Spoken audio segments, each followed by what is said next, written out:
Yeah, so we're going to watch a movie called Karate Wins and Fails. LPE 360. Whatever the fuck that means. But I love videos like this, especially the win-fail videos, because, you get to see the great successes of a martial art move or something like that, and the great blunders. And, I have, about 30 years of experience in all the different martial arts, you know what I mean, altogether. Right.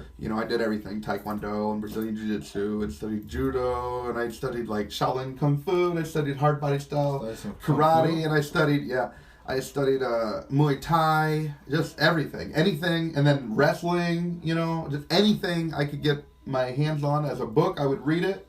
I read, all Bruce Lee's books, all of Bill Super Wallace's books. If I like somebody, I just fucking, boom, I met Bill Superfoot Wallace. And nobody even fucking recognized that dude. He's walking through the Arnold Classic. Who is that? He was this bad motherfucker from back in the day. I might have mentioned him before, but in case anyone wants to know who doesn't know, he was this badass kickboxer and full contact kickboxing. And he fucked up the tendons in one of his legs. And he was a martial artist and he wanted to compete. So he couldn't throw kicks on his one side anymore. And he was like, I'm doomed. But he just kept going to class and he kept stretching his legs. Mm-hmm. And he got to the point where, they would throw 100 kicks of each type on each leg, right? And he would just throw all those kicks on one leg. So he's just doubling the amount of kicks he's throwing with one leg. Well, he did that so much, he got his one leg off the chain fast. He could throw, I think it was a 70 mile per hour kick. And he would just leave his leg in the air. And he would throw a hook kick, a side kick, or a roundhouse kick with he would leave so just the lower part of his leg would hang in there. And his knee, he put his knee up so high and leaned back, you couldn't even get at him to attack him. And as soon as you stepped in his range, he would throw one of those kicks at 70 miles per hour and just put his fucking foot all over somebody's fucking face. And there's really nothing they can do about it. He just developed this type of style where you couldn't even come in on it. You know what I mean? He was just blah! Yeah, anyway, he's an old man now. And I went to the Arnold Classic. This was 10 years ago probably. And I'm walking through there. Wesley Snipes was up in that shit. There was a whole bunch of people. Frank Shamrock was there. Got pictures with him and all this. But anyway, this dude was walking to leave. And it's nobody recognized him. I mean, there are thousands of people around. And I recognized him just by his face. And I was like, oh my God, you're Bill Wallace. I was like, fucking Silverfoot.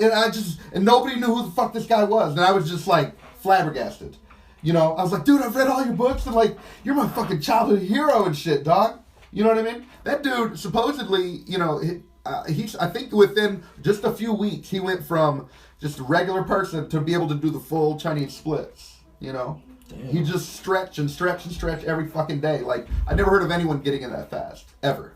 So he was a badass motherfucker. But anyway, I said all that, suffice it to say this, is that, I have a lifetime of knowing all the ins and outs of martial arts, how to punch, how to rotate your shoulder, where your elbow should be, where your chin should be, how to move, right? Where your feet should be, what your stance should look like, how to attack, with what body part to attack with, fist, elbow, knee, forehead, bite, eye gouge, you know what I mean? Fish hook. Dude, in classic jiu-jitsu, all the dirty shit is in there. Fish hook, eye gouge, small joint manipulations, breaking fingers and wrists and shit. What? Yeah, ripping off your ears. There's a dope-ass move, man. Actually, this chick I know, and she said, this is an old ex of mine, and she was like, I knocked out a dude one time, right? She used to be a stripper back in the day, right? And she was like, I knocked out a dude one time. You want to take a guess how I did it? And I was like, zero delay, I said, headbutt, because, it's not likely that a woman's just going to be able to throw a punch and knock out a dude, you know what I mean? So I knew that this bitch had to use her core, and really the only limit attached to your core like that is going to be your head. Well, I turned it, she's like, you're right. I went up, because her dad taught classic jiu-jitsu, not Brazilian jiu-jitsu, but that classic jiu-jitsu is real too. Jiu-jitsu, judo, and Brazilian Jiu-Jitsu are the three realist grappling. Well, Sambo is in there too. And there's a few others, but not many. Right? Sambo's a Russian style of grappling where they mostly attack your legs. And it counters Brazilian Jiu-Jitsu and shit really well because Brazilian Jiu-Jitsu, they don't even let you learn leg locks and shit till later ranks. I always say that's a mistake. They should do that right from the beginning because the rest of the world isn't doing what they're doing. So then what you're going to get is you're training your students and protecting them from all this, that, and the other thing. But meanwhile, they're completely vulnerable in these areas. I thought leg locks were forbidden.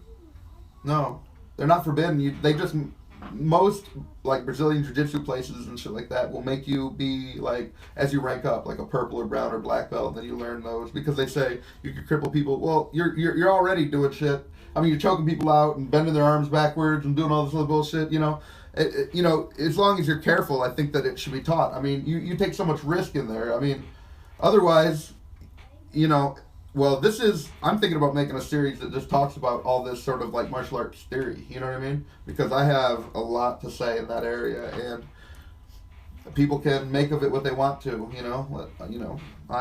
I should have the first video out soon, and they'll start to get a feel for it and see what they think, but, because there's so much information there. But anyway, I love these wins, fails, because you really get to see people succeed, and how triumphant and how amazing martial arts can be when you succeed. I'm not saying this is the best clip where this embodies this. And when they fucking fail, and how dumb they can be in so many ways. And I can break all this shit down while I watch it if you want, Yeah, let's go.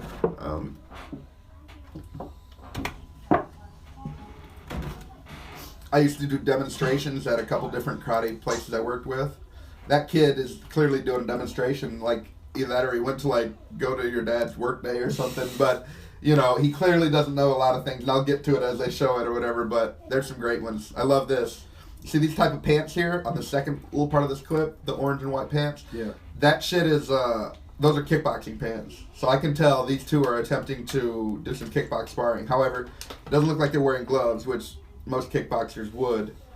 And, neither one of these guys seem to know what they're doing. I don't even know if they're wearing shoes. They're on a slick ass hard floor, and like if that dude's wearing socks. Yeah, that's real dumb. Because it's really hard to throw a kick. Like if you're not an experienced kicker, even an experienced kicker slips and falls all the time, even in the ring. Sometimes when you throw a kick, you'll slip. The physics of it, but you have to be limber, or else when you attempt to throw a kick, you pull your other foot right up underneath you, and your clothes have to be loose fitting enough or tight enough to where they won't grab and pull your other foot up underneath you too. That's why if you bust a sag too much, that shit can come back and it can really bite you.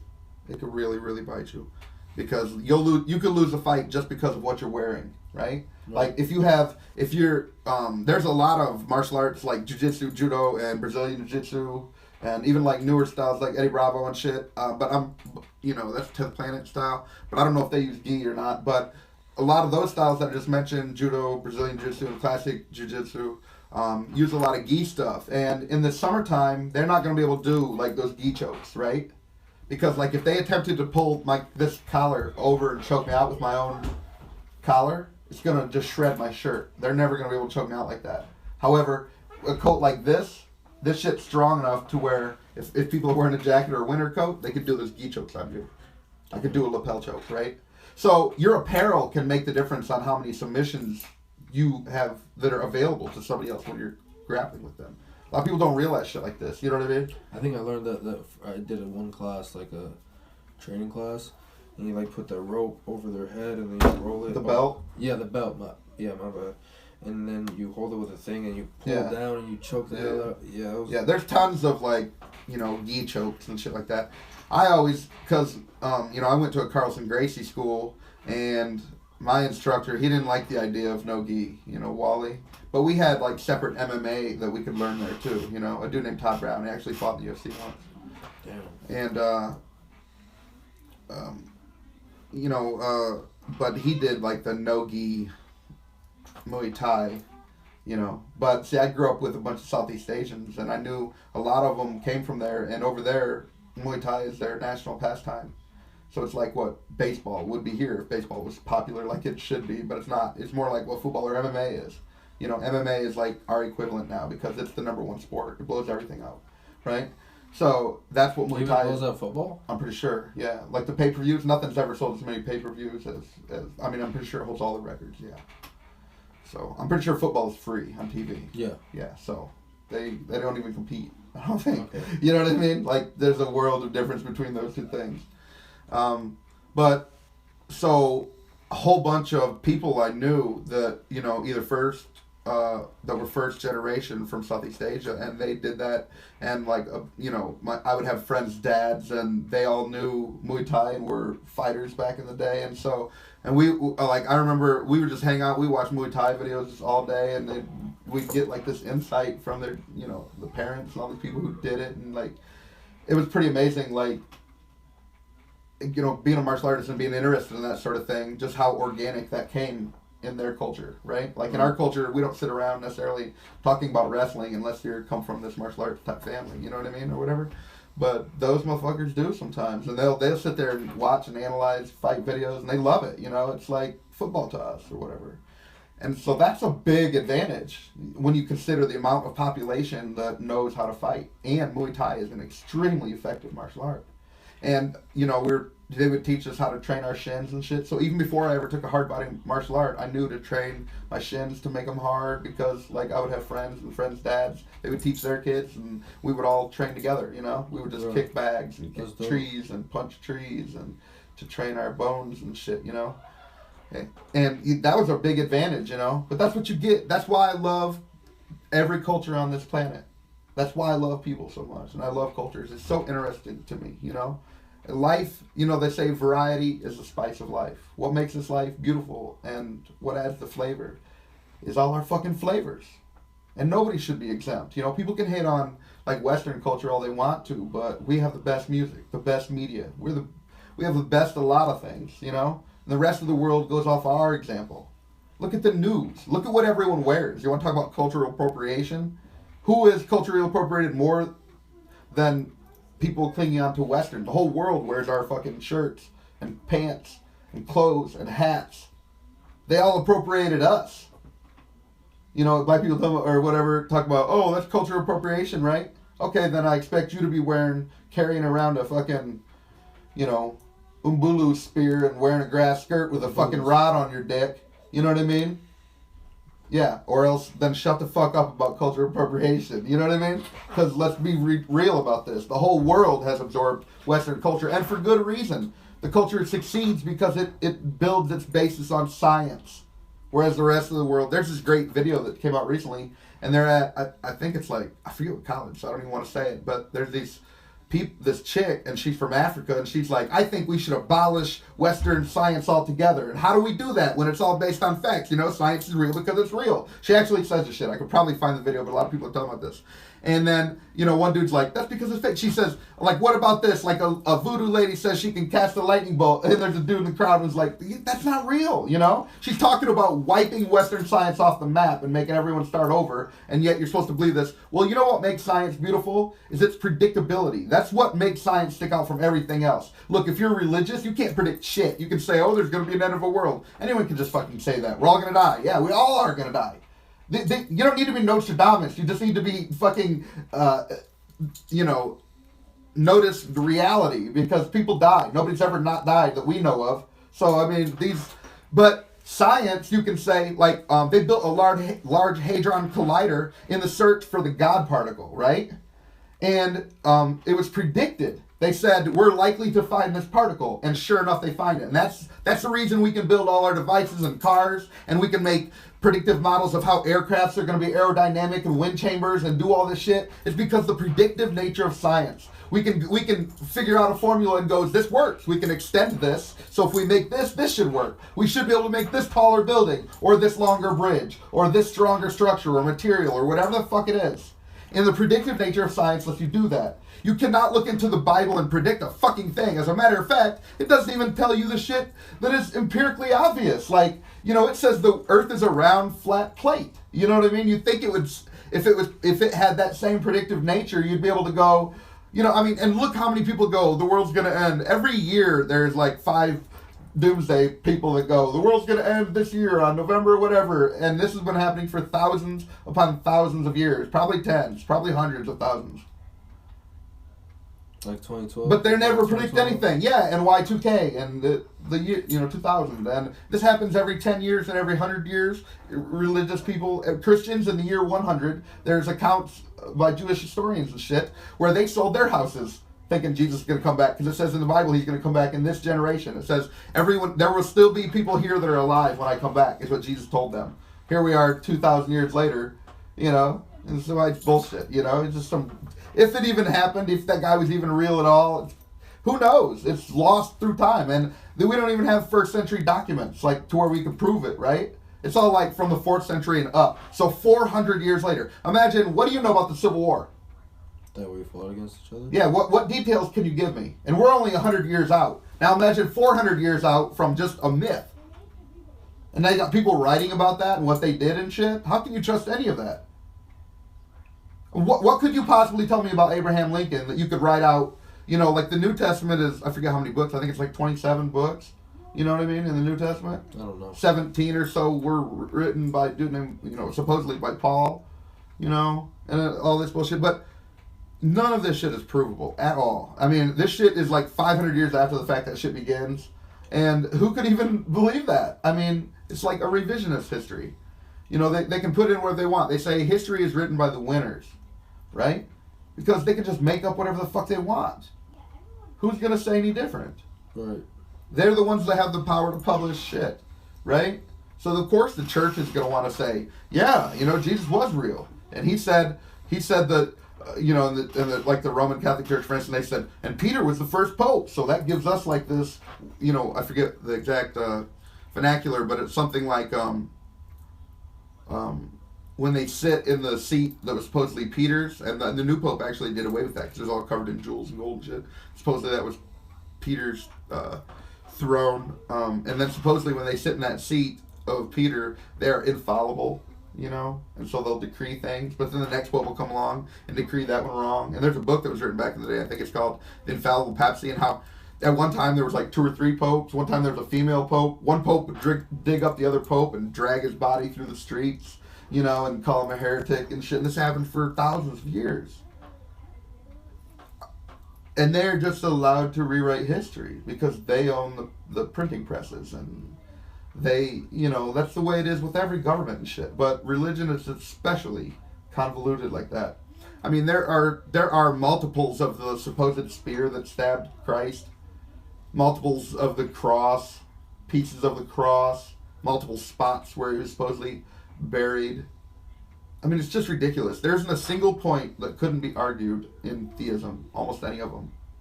It's like that even with like Mormons, Jehovah's Witnesses, Islam, all the, there's 30 different types, or 30,000 different types of Christianity in America alone.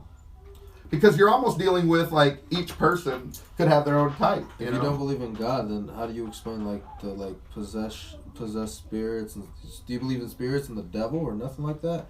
Like, no evil spirit? No. So all that exorcism shit, you just don't believe in or nothing? Yeah, I mean, we already know. Back in the day, they didn't know anything about the brain. They didn't know what a chemical imbalance was. They didn't know that you could get that just for being deficient in food or eating too much of something. Eat too much lead, you go crazy as a Mad Hatter. You might have heard the Mad Hatter hat makers back in the day. They used like lead in it. They get poisoned and go crazy. But there's all sorts of things in history. Same thing within Rome when they made their wine. They had lead in the vessels. And they didn't even know, and it was like killing them. They made the wine taste sweeter, but it's killing them. They think that's why Rome went fucking crazy in a lot of ways. Like, look at Nero. He, like, slaughtered everyone, and he did awful things that I don't even want to repeat. But some of the most awful things I've ever heard is from that guy, Nero. Yeah. I'll say one of the things, but I really don't want to get into the subject too much. But, like, he would invite people over to his house, and then, like, he would separate the man and the woman, like, bring the man in. Meanwhile, he would go rape his wife and then come back out and tell the dude right to his face, and if he did anything, they'd just kill him. What? If he even reacted in a bad way. Yeah, that Nero was just a fucking psychopath. He killed, like, all sorts of... I mean, he's just a fucking psycho, dude. Yeah, they went crazy, dude. And like, there are stories in history that just make my blood boil. It's just so inhumane and it's just ridiculous, you know. Power corrupts absolutely, you know. Yeah, but I don't really want to get into all that bullshit. But, you know, there are evil motherfuckers on this planet, too. So, past and present. So what do you think is going to happen to this dude after he kicks? Bust his head in the glass or something? Yeah, he totally face plants. Oh! I mean, he landed on his fucking teeth, too, yo. He landed on his fucking teeth. Now, look, this is so dumb. Oh, my God, I hate this old fucking Mortal Kombat song. They played it so much back in the day. Like, if you're a martial artist, you're supposed to have this playing, like, all the time. But then he just fucking kicks him right in the face. It's like, what were you even trying to do? Like, you know how much brain trauma that is to get kicked in the face like that? If I was this guy, when I recovered, I would want to fucking take that other guy apart. You know what I mean? For like, I don't know what he was thinking there, but if he'd have gave me that fucking brain trauma for no reason, clearly knocked the piss out of him, you know? Kids have been fighting all day, I'm really getting tired soon. So I suggested they have a fight. But, so, you know, most motherfuckers don't know the first thing about fighting. They've never been in a fight. When you're a martial artist, if you go to any real legitimate school, you're sparring, you know, every class at least 3 times. So if you go to 3 classes a week, you fought 12 times against people that are trying to hurt you. Right? You're trying to hurt them. You know, hopefully there's a measure of control, but a lot of times, especially with newer people, they don't know that they're not, because they don't know anything about control. So they don't realize that they're escalating it, and they're escalating it with a person that can turn it up a lot hotter than they can.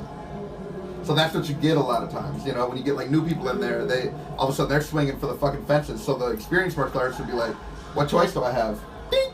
You know what I mean? Right. And take them out. But the one guy was escalating. It's the same thing in grappling and jiu-jitsu and judo and all that bullshit too. Like they get all nervous and they're all doing all this crazy shit and you're like, Jesus, you know, I gotta take this guy out before, because he's so erratic and like the scrambles will get dangerous and you'll like catch fingers and it's like get kicked in the eye and like catch a toe to the eye and all this. There's all this shit and it's like when they're a new person, they're just fucking panic mode. They're setting themselves dangerous. They don't even know how to relax, and they don't even know what position to go for. But they spend all their energy like a fucking bee in a hand. You know, it's right. Like they don't know what to do, but they're doing something. They're just trying to get out. Yeah, you know, but they're making a more dangerous situation because the martial artist will just turn it up, right? And then they think, why'd he go so heavy on me, right? Well, you actually went really heavy on him. That's a legit thing, man. You hit somebody in the carotid right here. If you do it just right, you'll stop blood flow to the brain just for a split second. One of your carotid is taken, I don't remember which one, but it's taking blood to the brain and the other one's taking it from the brain. And if you disrupt either side, whether the blood's going to the brain, their brain will just stop for a second, or from the brain, it'll just back up and stop for a second. So no matter which side you do it, you can get an effect, but the one side is better than the other. I think it's to the brain. You know, in all these like crazy ass moves on people, like have you ever had to use one of those crazy ass moves? Like, do you got a story about that? Well, I've used martial arts so many times. I want to say about this kid though.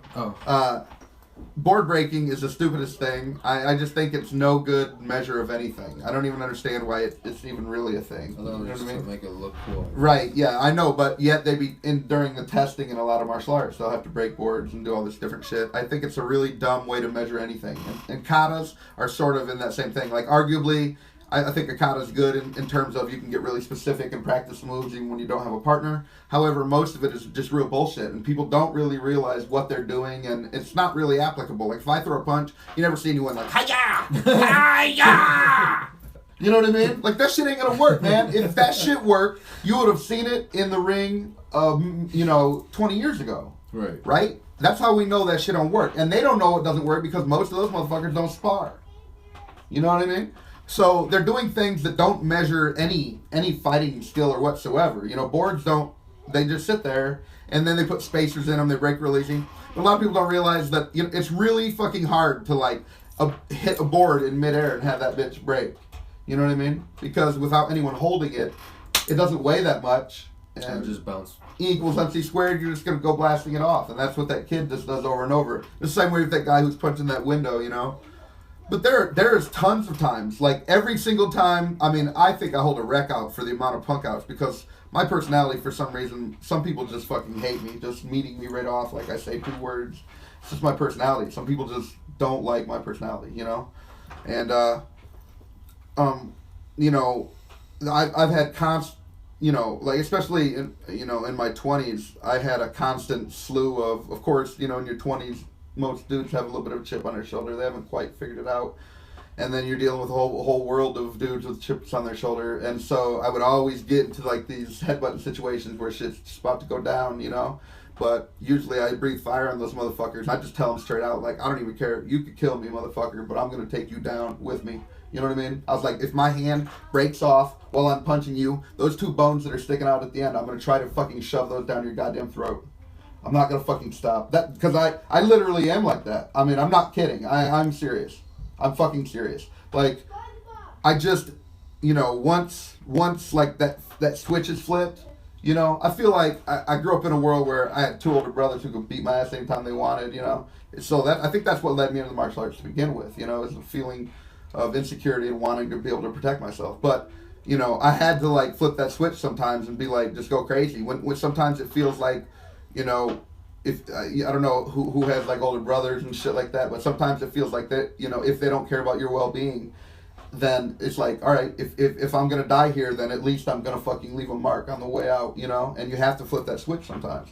And so some people just have that, and it's like, you know, but that shit hurt me too because, you know, hell, I lifted weights for like 20 years, and then I found Brazilian Jiu-Jitsu. I did other martial arts, but no grappling up until that point. I mean, I wrestled with my older brothers, and I wrestled a little bit in high school.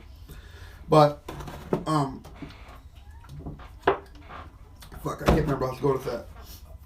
But the main question was, have you ever used the move? What move did you... Oh, so you're always using your moves, right? Anytime anything happens, right? Like, I always think of the time, like, I was at this party, there was, like, these three dudes, and they were fucking with one of my boys, and your dad was there, and they said, somebody's fucking with Cody, and, oops, or your homie, and, like, so I ran out there, and there's these three dudes, and it seemed like they were all up in his face, and, you know, that's my boy, and when I love, you know, I'm protective of my people, you know what I mean, and so I was like, I just told him, I was like, look, unless all three of you motherfuckers want to get knocked out right the fuck now, you better fucking bounce. And these motherfuckers, they were all like, and they got in their fucking car and left. And they came back later and like shot a gun up in the air and shit, you know. And it's so stupid because it's like, look, you ain't brave enough to stand there and get knocked the fuck out in a competition of two people that want to fucking hurt each other. Right. Then don't act hard like, you know, you're willing to come back and shoot somebody, because the reality is your ass gonna be in jail with no gun and be put in that situation all the fucking time with that attitude.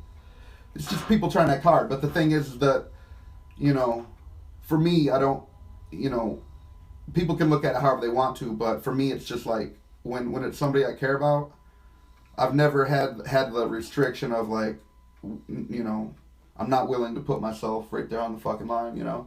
I mean, here I am, like, fucking crippled now, and it's like, I still would take a bullet for any of my people, you know. But, you know, every time you're in any sort of confrontation, you're using it. I'm using, like, different principles. I'm noticing my feet are in a specific place. They are positioned a certain distance away.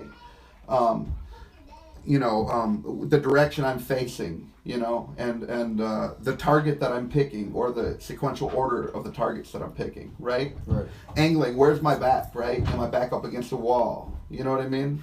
Is there poles around me? You swing, you catch your hand on one of them fucking poles, you're through. Break your fucking hand off. You know what I mean? Like, you can hurt yourself. There's so much shit to know. You use it even before you ever begin to, anything happens. You're using like 20 steps in, if you know what you're doing. If you had all that experience, right? Like, if you're a mixed martial artist, they don't. I mean, I think mixed martial arts is great, except there's a lot of shit that was dropped off on the sides to streamline that mixed martial arts. You know, like, sure, it's a bit of kickboxing and wrestling and Brazilian Jiu-Jitsu, right? It's a bit of those, but you're not getting all the ins and outs of other things. Like, for instance, like a good Taekwondo school or Tang Soo school that spars, they fight at the maximum range that your feet can reach. So somebody who just knows boxing is going to get knocked the fuck out before they even get... You're seeing that a lot with champions now. A lot of champions are coming from like these Taekwondo, karate style tournaments. I used to fight like that too, because they're so good at getting in and attacking and getting the fuck back out. You know, I think this dude named Tyrone Woodley, I think that's his name, and he threw this fucking badass kick, and then he just hits the dude, and then he just stops, and he stands there like he's so confident you know, because it came from that kind of fighting. And that's exactly what I mean, you know. So each fighting style has like a range, an effective range. And Taekwondo and Tang Soo Do is at the maximum range. Inside of that would be like kickboxing and Muay Thai, because that's a closer range. A lot of people don't realize that. You know what I mean? But that difference of 5 or 6 inches could spell out victory or defeat depending on what your styles are and how they clash, or if they know anything at all. But suffice it to say is, yes, like not only are you using it before you even engage, but if you have to touch somebody or they lay hands on you, then yeah, dude, it's just like they fucked up. By the time somebody realizes you know martial arts, it should be too late for them if you're any good at it. That's how you keep shit gangster. A gangster, you keep your cards to yourself. You don't fucking lay your cards out on the table like a fucking tard. Right? By the time they find out what cards you got, hopefully you won. Yes. And that's what you have when you have martial arts, right? Because they don't think you're anything or whatever, and then they lay one hand on you, and you know judo or jiu-jitsu or Brazilian jiu-jitsu, and now they're on the fucking ground. The throw itself probably will fucking end that fight. Because it's, like in judo, when you get a correct throw, it's called an ippon, I-P-P-O-N, and that literally means death in Japanese. So they're basically saying, if you get that throw in on the street, and you lay somebody out with that judo throw, they're dead, because it's going to shock their fucking system so much. I mean, it'll really fucking kill them. They're going to hit their head so goddamn hard. I mean, there are people who have just been standing there and fell back and hit their head and died. There are people who sit on a truck bed and the guy goes a little bit and they fall and hit their head and die. We're talking about 3 or 4 feet. We're talking about that same 3 or 4 feet. Or how about when you slip on ice and everyone's landed on their head and ass a little bit, right? Right. Everyone's done that at least once, it seems like. You're doing that, but add a whole bunch of fucking G-forces. Because that person is swinging you and using momentum and fulcrums and all these principles to speed up your descent. And a lot of times they're following you right to the ground, too. So an extra crushing force on top of it. But the shock, alone from just slipping on ice. Now imagine falling at like 5 times that speed. That's what you have when you have a judo throw. And a lot of times you land at a worse angle because they actually have figured out over, who knows, thousands of years, how to make people land in the exact worst way. Like one of my old judo instructors, he has a picture on his flyer, and it was like him at like the Nationals or something like that. And he's like doing this judo throw on this other dude. And the dude is completely upside down. Feet straight up in the air. And because he's a badass motherfucker, you know. Completely upside down. And that dude is just going to land. And the picture was taken at just such a perfect timing. That's what you have when you have like judo. Is that it is amazing what they can do. They can just take the hugest motherfucker, use all the momentum against him, and he is like a ragdoll compared to the person that doesn't know shit. That's why a person like Ronda Rousey is so successful.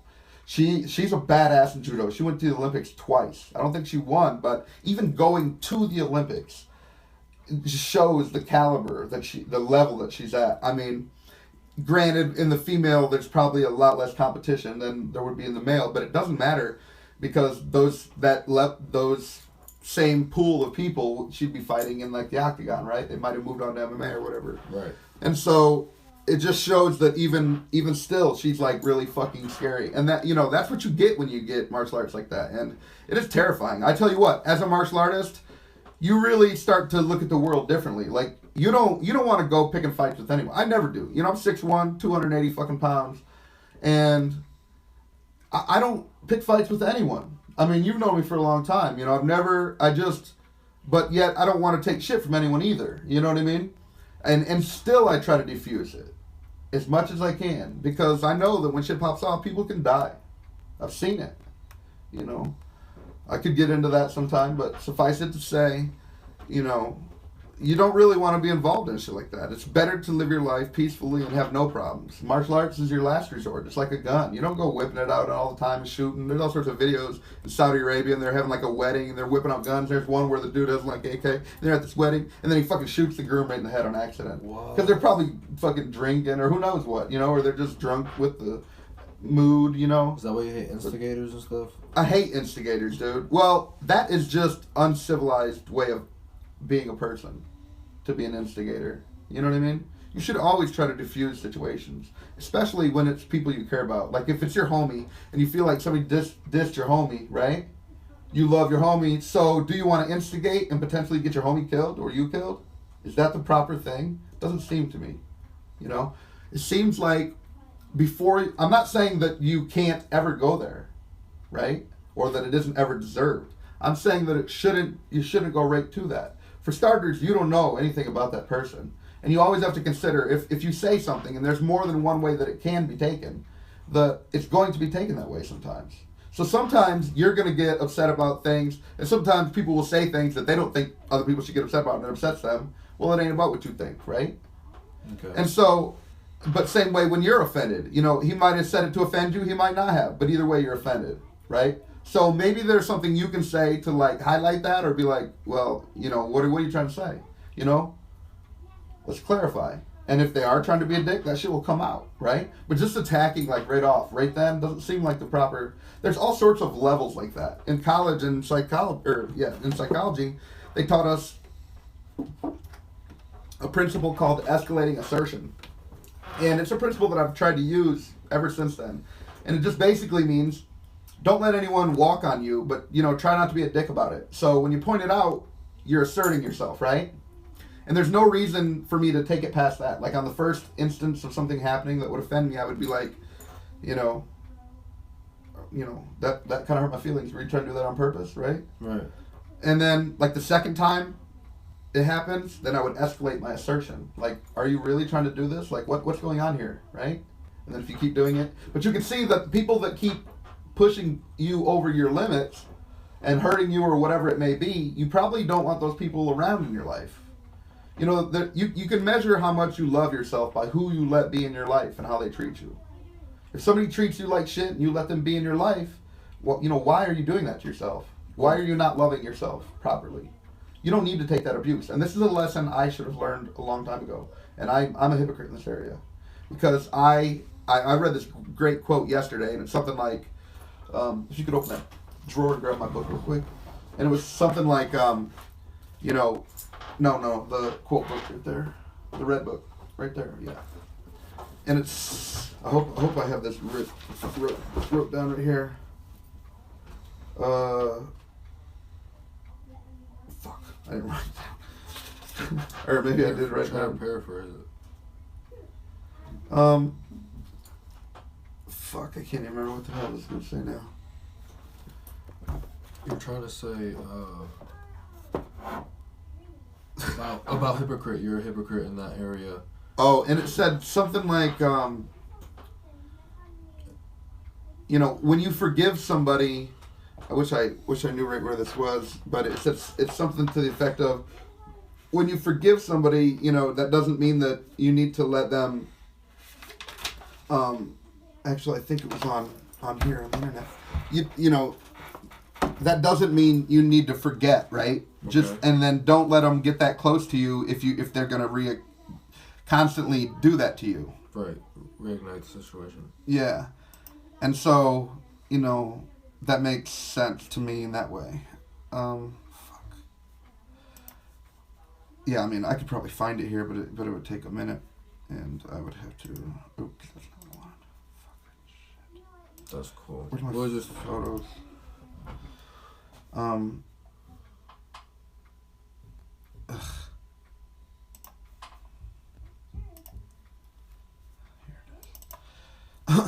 But, you know, I think that's a problem that most people need to learn is like who to let in your life. And some people just don't treat you right. And until they can act right, you know, if they're not giving you anything in terms of helping your life, because we need people in this world.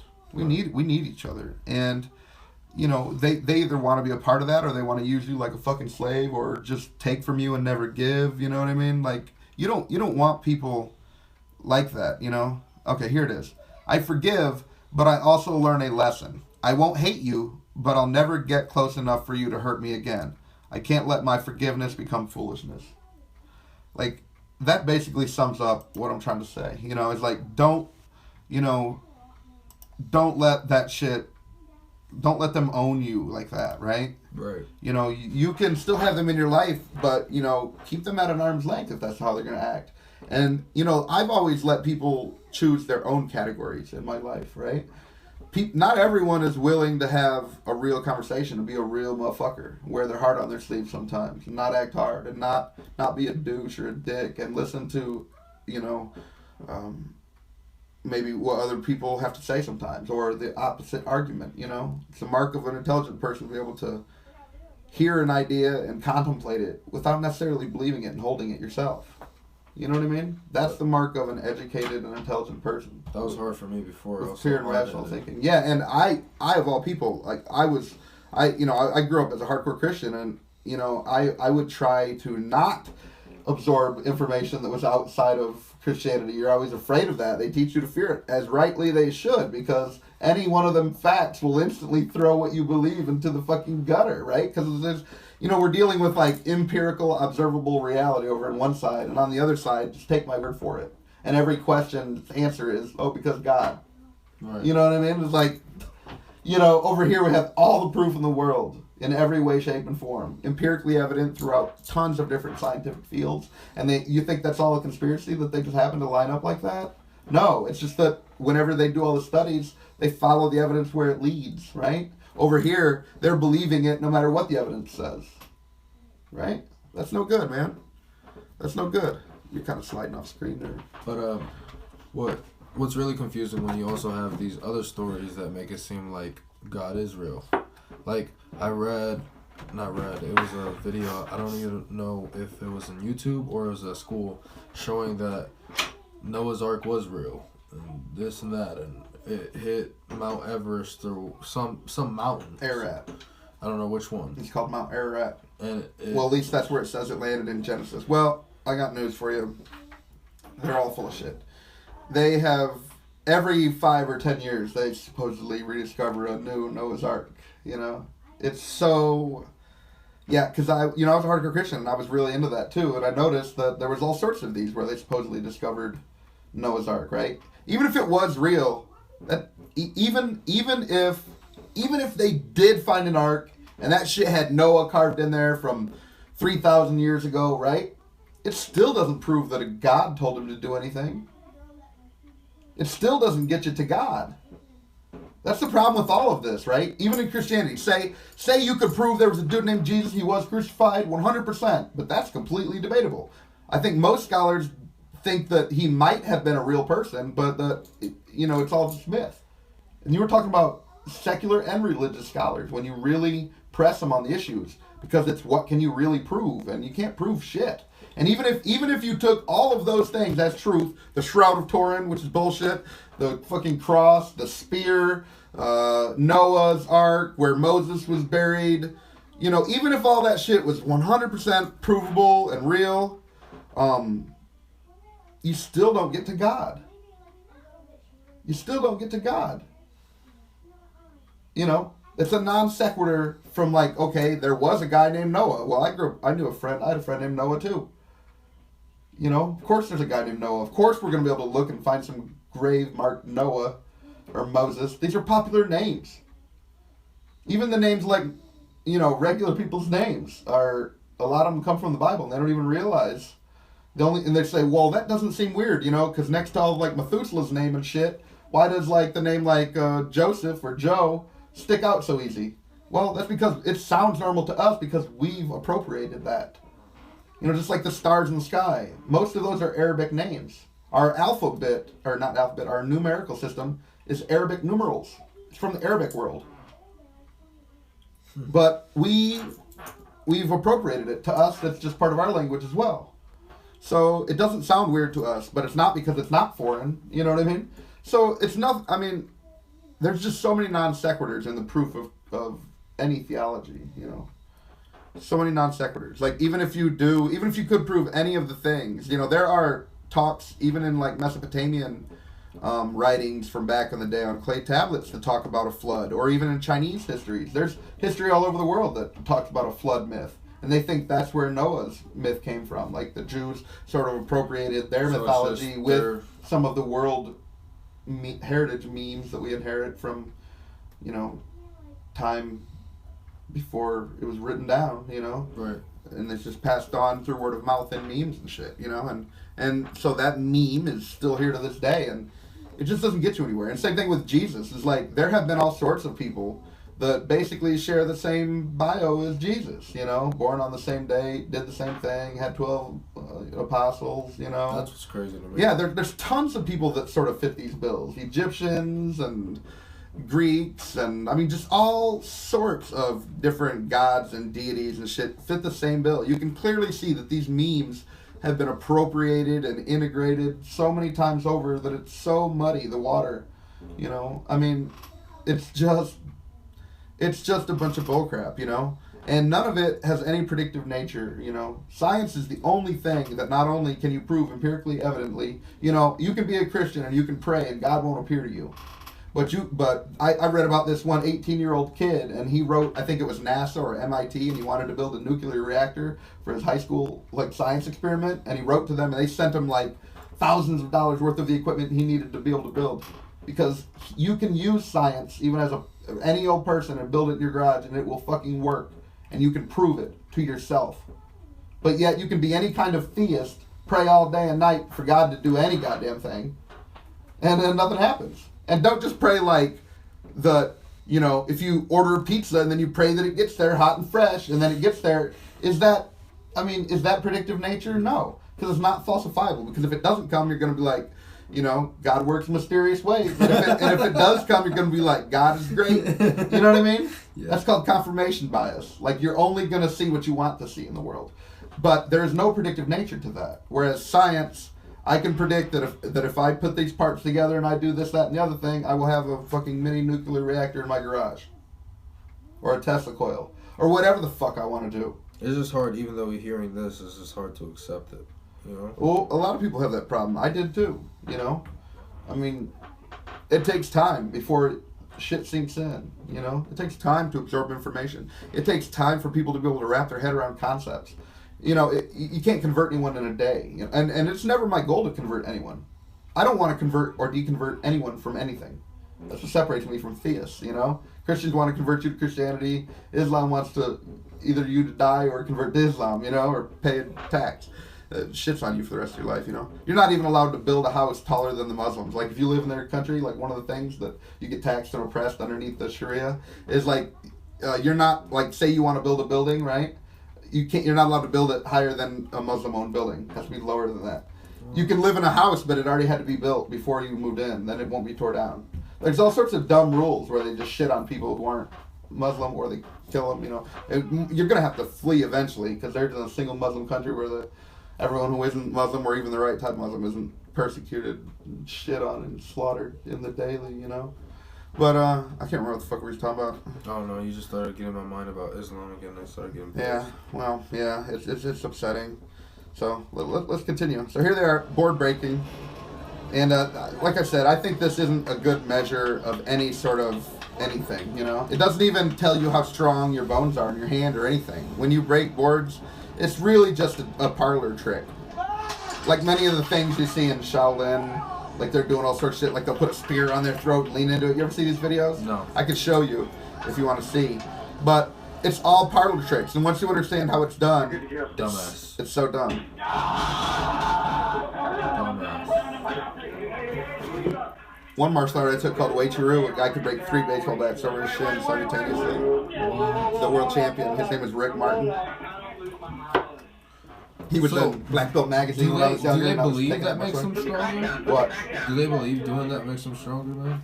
Like, they teach? It's just a parlor trick. You know, they do it in there because they show how hard your shins can get in that martial art. Way true. It's hard body style, like Muay Thai. So you train your bones to be like rock hard. This is one style of fighting. This martial art here is decent. It's a karate style. You're allowed to kick in the face, but you can only punch below the neck.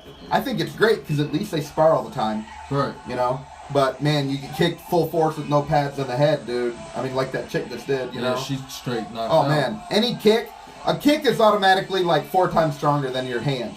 I mean, you can stand on your legs all day, right? Yeah. But you can't do a handstand for like 3 seconds. Most people can't, right? Or even at all.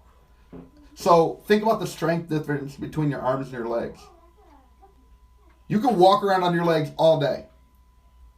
but you can't stand on your hands for even a few seconds. Right. So when you're an accomplished martial artist and you know how to throw kicks, when you touch somebody with your foot, they fall apart, dude. They fall the fuck apart. I mean, almost no one on this planet can take a fucking kick to the head, dude. No one. It just doesn't matter. You could have the hardest, you could be like notorious for being able to take the most damage. And everyone has, like, Joe Rogan talks about this all the time. Everyone has like a limit, right? There's a spectrum. Some people have it a little bit better than other people, but nobody is beyond taking enough damage to a point where eventually they get that glass jaw, because your brain tears away from the inside of its skull. And the more hits you take, eventually your brain is looser and looser and looser. And then less and less trauma, you get knocked out. And brain damage. So that's why over time it picks up. It's worse. So even you take the most accomplished martial artists of all time, even like Bruce Lee and even the best martial artists have always said, even the best fighter will always get hit. I mean, even Anderson Silva will get hit, and he can dodge almost anything. Or, you take anyone, right? They're all going to get hit. And when that's a foot instead of a hand, it's just so much fucking worse, dude. If you think getting punched in the face is bad, I mean, just slap yourself in your fucking nose. Anyone at home or whatever, just fucking slap yourself in your nose, and your eyes will water, and you'll remember, because everyone's probably been hit at least with like a basketball, maybe not got into a fight and shit, but at least got hit with a basketball and shit to know what's up, yeah. And then when that's a fucking foot, dude, you want to just die. But usually you're so piss knocked out of you. Adrenaline. Yeah, and sometimes like for a day you won't feel right in your head, and you'll see weird, and it's like being in a fucked up fever or something. Yeah, it sucks, man. Brain trauma's not cool. I'm glad I got out when I did, but I do miss martial arts and that I can't practice it. Right. Extremely. Like, I mean, dude, I tear up sometimes because of it, And, I send my son to martial arts, and he goes to a Carlson Gracie school, Brazilian Jiu-Jitsu, like I did, because I want him to learn. But, it really kills me that I can't be the one, like, rolling with him and, like, hands-on. It really kills me to know everything I know and then not be able to even affect my son. I can't even You know imagine. what I mean? Oh, that really gets me all the time. Because not only, obviously, do I love my son, but I obviously have a great love and respect for the martial arts, and I just am so passionate about it. And I mean, this is basically your whole life, dude. yeah, yeah. I spent, like, the majority of my life, like, I've always been autodidact, so I'm always wanting to learn, and I've always been That's endless. Yeah, that's endless. So thankfully I can still do that, but I do get migraines and shit from all the brain trauma, I think. And then, and then martial arts is like one of my huge categories, and it really sucks to train all that time, but everyone's body gives out after a while, but that's not what did me. I got hit by a truck, but, I was good taking hits and kicks, but, the truck was a little bit too much for me. Right, I just saw a truck get crashed today when I was coming over. Man, nothing happened to the truck, and the dude's Audi, bro, was just all damaged. That's how mine was. I have pictures, like, my whole car is, like, smashed halfway down almost, and it pinned me between another SUV, in front. This dude was, like, just floating. I was stopped at a train. He was floating, texting, probably, they said. And he just barreled into the back of the cars, the line of the cars, waiting for the train. And I was in the last car. And so I just took all that fucking impact, and it just...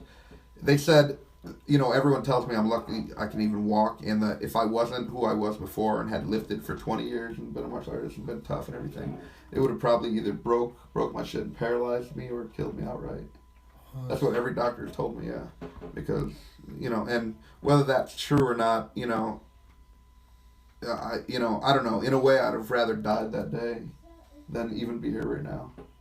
Because, like, living with an excruciating amount of pain, it's really hard to explain to people, but when you have to live like that, it really changes everything in life. Like, it's connected to everything. Everything that you take for granted, even just like getting up and getting a drink sometimes. It's so complicated by pain. Right. And it's just an inescapable thing. And, like, you can just sit there and watch TV and just sort of doze off and go to sleep. Well, I can't. Because I constantly have this sobering, excruciating pain.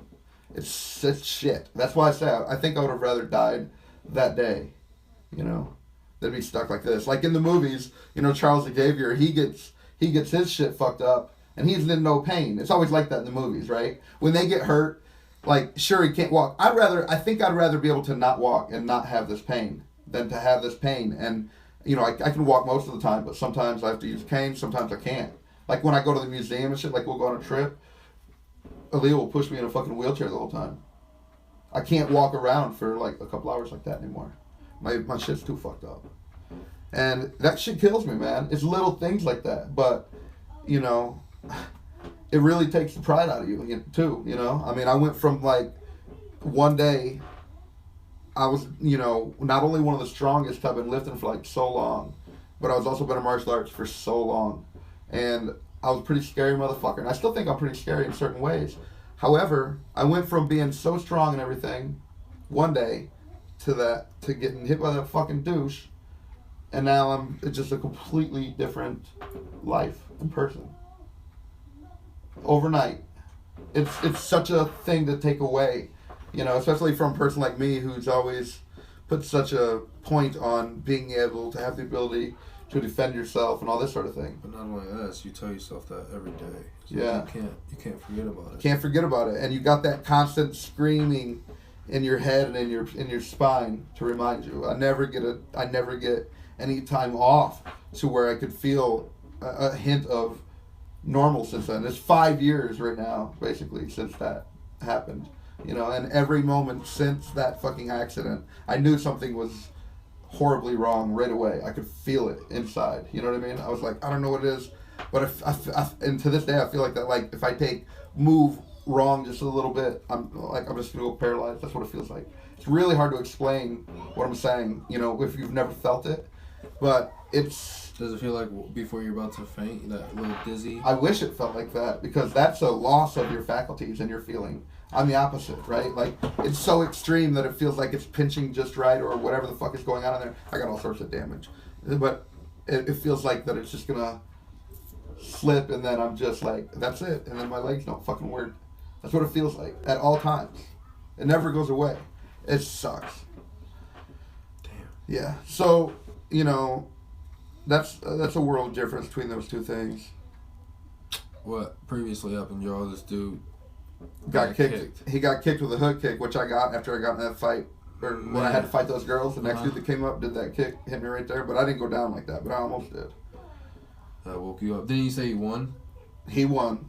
Yeah. Oh, yeah, he won. Knocked the fucking piss out of me. I was like, you know, plus, you know, but... That's really popular in these tournament style fights. You know, that spinning hook or wheel kick. I think Joe Rogan tried to teach it. I think I saw a video of Joe Rogan trying. Joe Rogan's got good kicks, man. I mean, you can see that he's he knows what he's talking about in striking, you know? Especially his legs. Like, he doesn't talk about punching and stuff very much. But when he talks about his kicks and he shows them, he does it perfectly. Like, I admire that, you know, because he knows the details and the details make the power, you know? Right. He's real good at that. See, because Joe Rogan did the same type of fighting back in the day. You see, I tried to look up videos from him, but I didn't find a lot. Yeah, just like with me, they don't really exist. Like, if they exist out there, nobody's thinking about it as yours. They're thinking about it as theirs. I was the opponent. They don't know who the fuck I am. Right? Right. Because these aren't like UFCs where they broadcast your name all over and you're a headliner. It doesn't really kind of work like that at these type of tournaments. Yeah, but Joe Rogan being as big as he is now, I would have thought there would have been more videos, you know? So. Right, but Joe Rogan was doing this shit like 10 years before I got started. He's 10 years older than me. So it's even less likely that there's anything that exists of him. Right. And then, you know, and hell, I was 10 years later and there isn't... Video just wasn't a thing. Like in 2006, the smartphone or the first iPhone came out and then it basically started this chain of putting a decent video and camera in everyone's pocket. But before that, you know, the cameras had a big old big old like VHS tape in them, a full size like VHS tape, and the camera was just enormous. That was what you had to drag around with you to get any sort of video, you know. So the shit is just. I mean, I regret it too, especially since I can't do it anymore. And I would love to see, like, show my son, like, all this shit I did. And it's like it's just like, it doesn't even exist beyond my stories. It's like the black, big, huge one, and it had a little tape. It had one of those little ones, not the full VHS. That's probably as far as I can go. Yeah. I've never dealt with anything else. Yeah. And then now That's it's just all digital. Yeah, it's so weird. But, you know, I was a kid then, you know, so... It's so weird, but just to think of what you came from and what I'm coming from. Right. You know? Yeah, it's a world of difference. And so, if I could live my same life that I did now, no doubt there'd be all sorts of cool clips I could show off, you know. But just like with Joe and all sorts of people that fought back in them days.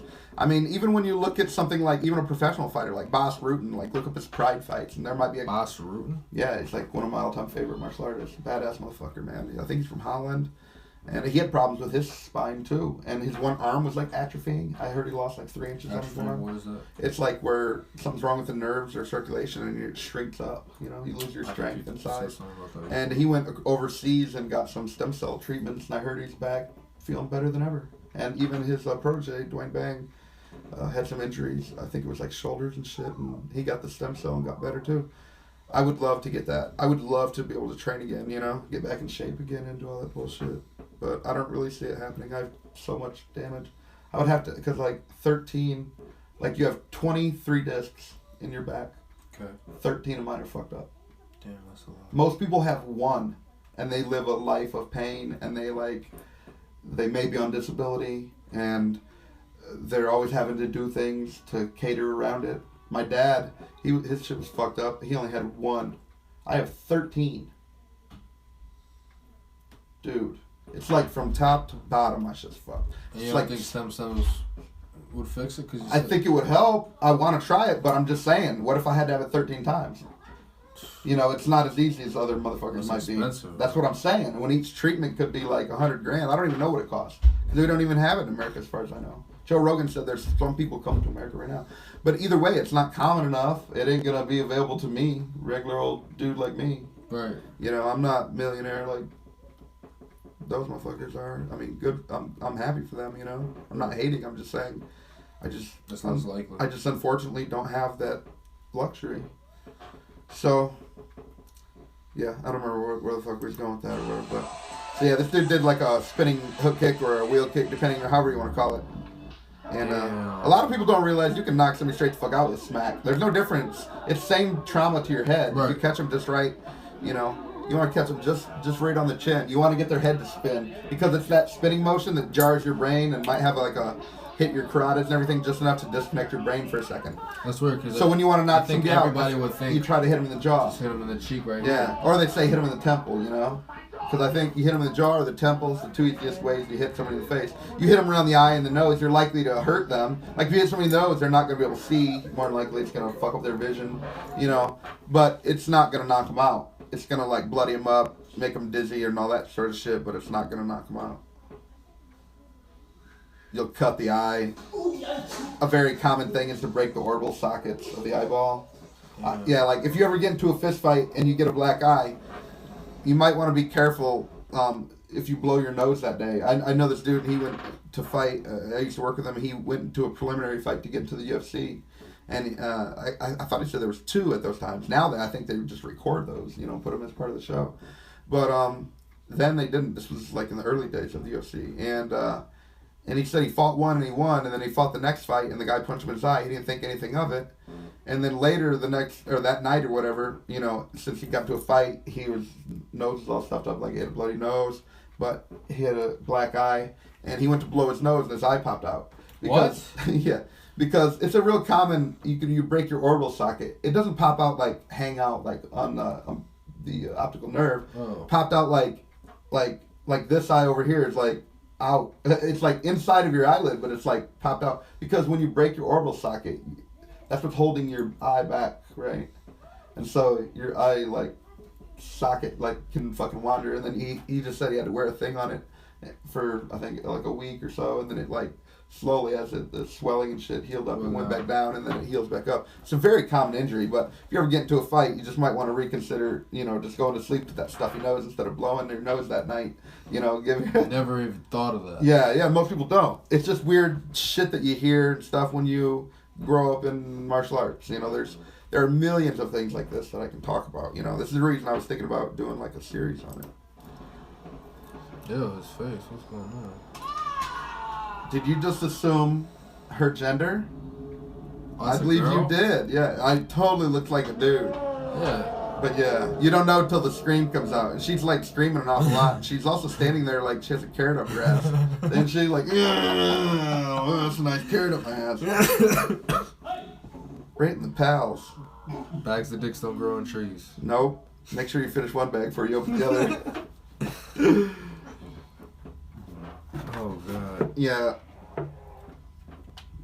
He stands up like women think it's funny to kick dudes in the balls. They don't quite understand what it's like. They you know? don't. No, it's like a liver shot. I'd say that's pretty close, right? If you get hit in the liver just right, you piss blood for a week, but it hurts so fucking bad at first, like you can't really move or even feel like you can take a breath, inhale and stuff. Women don't understand that, but let me get that liver shot and that bitch will understand real fucking quick. Nobody should be attacking anyone at all unless they attempt to hurt them. It's that excuse, oh, you're stronger than me, though. Yeah, so, yeah, I hate that. That's bullshit. Look, anyone who attacks you, you have the right to defend yourself, whether it's a man, woman, or whoever the fuck it is. You can defend yourself. Fuck that. Kick that bitch in her goddamn liver. She's trying to kick you in the balls. You know what I mean? Punch that bitch in her fucking teeth. Don't just stand there and get attacked by anyone. No one on this planet is less valuable than any one other fucking person. I don't give a shit if you're a king or the president or you have billions of dollars, you have no dollars. I feel that every human life is as valuable as every other. It's just that we're all not born with the same sort of privileges and networking connections and whatnot. People that we know and, you know, most people are born poor. They don't have the luxury of being a rich ass fucking anything. Right. Karate Kid gets own funny field. Do you want me to show you that like Shaolin shit I was talking about? Yeah, sure. That's just crazy how these kids could do that. Like, you know how you hear some of these kids like so strong and stuff. Well, when you're young like that, you can if you start stretching from a young age, you could be limber as shit. Because you never get stiff, right? Like you stretched from when you were limber. Because a baby's really fucking limber, you know. And if you just keep that flexibility, then you don't have to like develop and then, you know, learn to walk upright and then learn to be able to do the splits again, right? Like, so if they grow up doing martial arts training. But what really surprised me too is like with the whole stretching thing is that even bigger people could be so flexible. Like I remember we had this one dude in my gym class and he was fat as hell, but this dude was so flexible. It was weird. Like, I'm not that flexible, and I'm way, like, you know? Yeah, it takes a lot of time, man. I have a bunch of shit to say about Shaolin, but here's, like, this shit I want to show you. It's called Extreme Body Strength Kung Fu Master, and this is sort of the Shaolin type stuff, right? They do all this stuff. Like, they'll put a spear against their throat, they're like, look, I can bend the spear, right? Yeah, do that with my motherfucking spear. And watch that shit sink right into your fucking stupid ass. You know what I mean? Their weapons are like made out of like fucking tinfoil. Even their swords. Yes, they're doing demonstration with their swords. And it's like they're made out of the thinnest fucking piece of metal ever. It doesn't represent the weight of a real battle-worthy weapon. You might be able to cut somebody with it, but I mean, you can literally see it flexing in the air. And then you see this in movies and shit all the time too. And, you know, I like it because sometimes it like makes shit look dope. Like they can punch through wood and all this. Yeah, but that's fucking fake. But when they're putting on demonstrations as if that shit applies in the real world, like, I can push on a spear and break it, and, like, our bodies are impenetrable. Yeah, no, they're not, though. That spear isn't even fucking sharp, and the shaft that it's connected to isn't even fucking solid. It's not a fighting spear, like, dude, I have 3 of them, and none of them. Well, what does that have to do with fighting anyway? It doesn't. It's like breaking boards and shit. It's just demonstration, but they do tons of dumb little shit like that. We're about to fight. Hey, give me your spear so I can break it. Yeah, and like, instead of like me going out there and fighting and killing a guy while we're both having a spear fight, he's like, you know, do you think if you stand over there and like lean against the spear and it breaks, like the other guy's gonna be like, okay, yeah, I'm afraid now. I'd be like, yeah, watch, but he should have been spending his time learning how to really battle because my spear's gonna chop him to fucking shreds. And it ain't gonna flex. You know what I mean? It's not gonna flex even when it's shooting through their body. You know what I mean? Their weapons are just fucking ridiculous.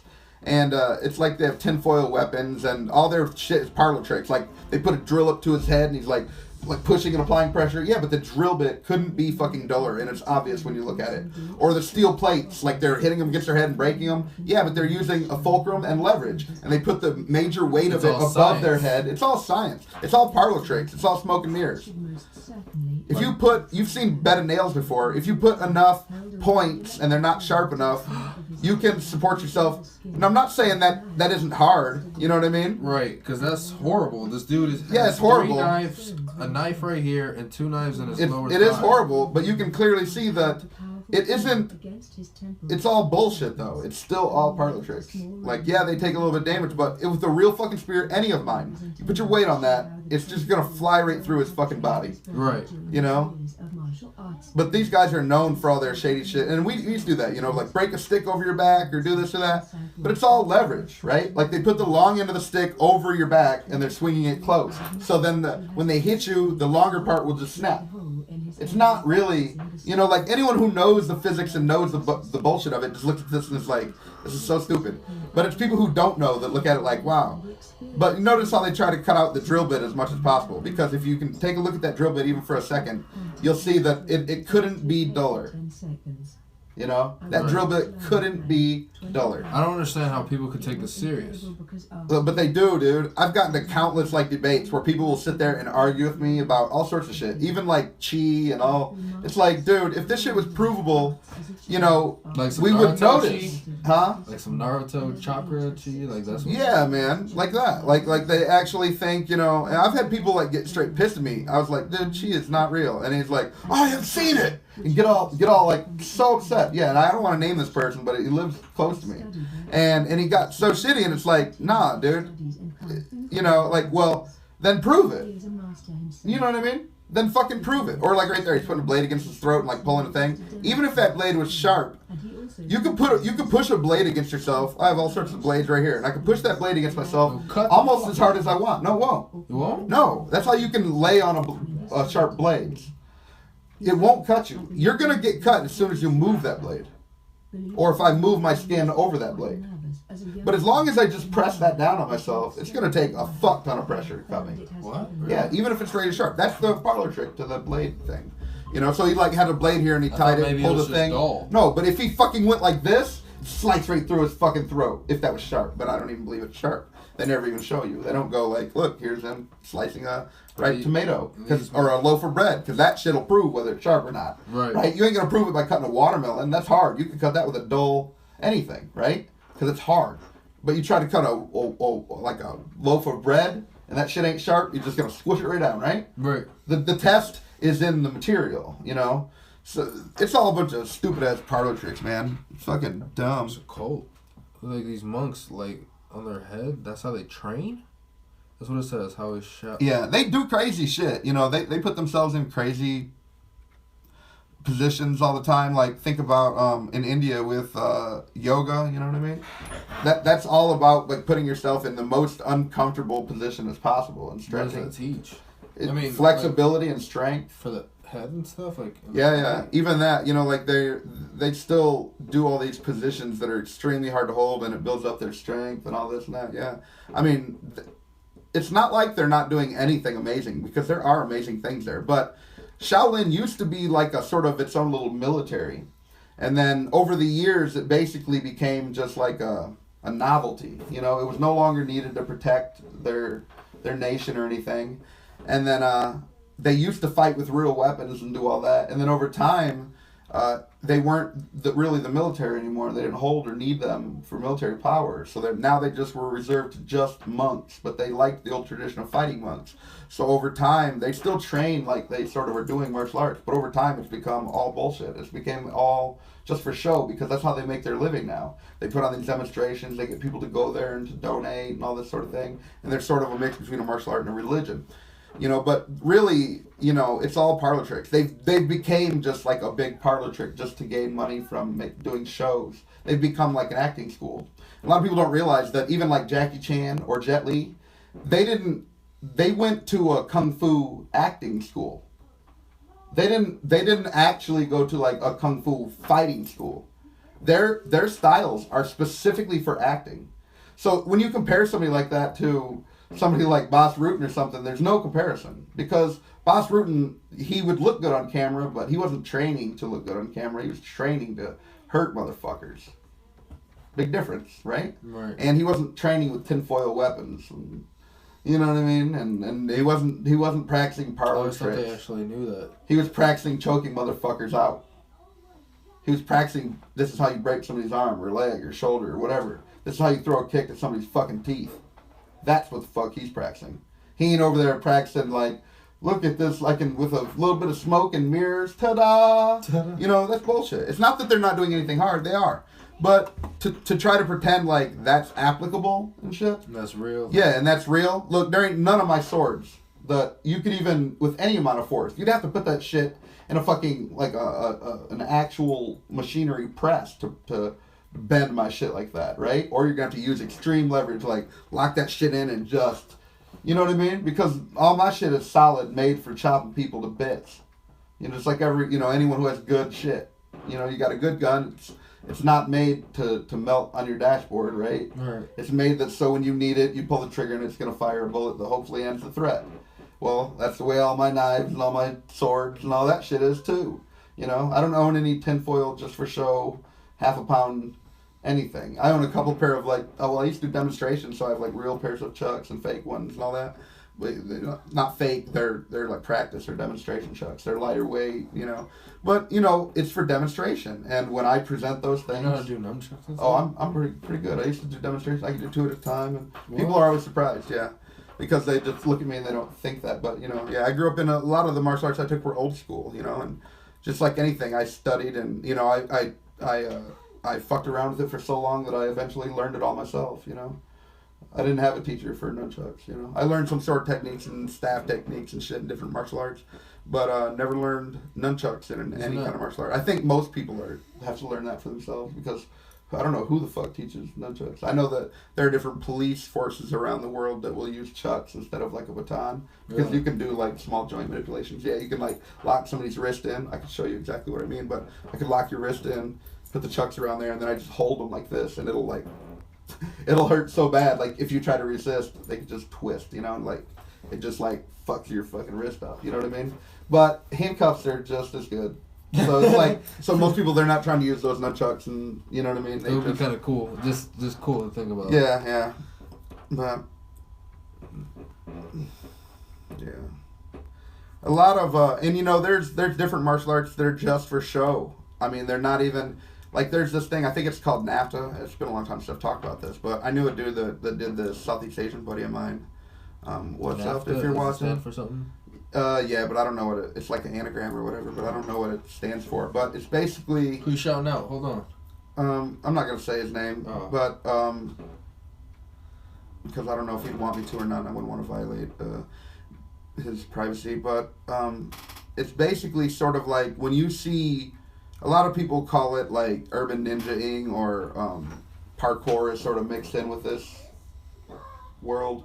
Okay. It's where like they do all sorts of spins and kicks, like they do the air tracks and flips in the air, and they'll like try to throw like 5 kicks while they're in one and jump and do 5 kicks in the air. I don't know if you've ever seen this. It's like a type of demonstration martial arts, you know. Like Street Fighter, so. And but people do this in real life, and it's all for show. Like you'll do like it's pretty awesome if you go to these tournaments and shit where people are doing these. It's all for show though. It's not like real practice martial arts. Although you can knock the fuck out of somebody if you catch them with that. But if they know anything, you know, then that shit's gonna fall apart. But they'll like turn off all the lights in a place where there's a tournament, and the person will have like a staff or like nunchucks or like swords, and they'll put like lights on them, and when they spin them, you know, it's the only thing you see, and it looks so fucking awesome, you know.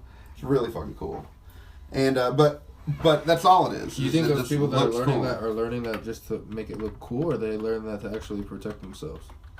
That's what gets me. Like, see, that's the thing. Is people go in like, see, that's not gonna be it.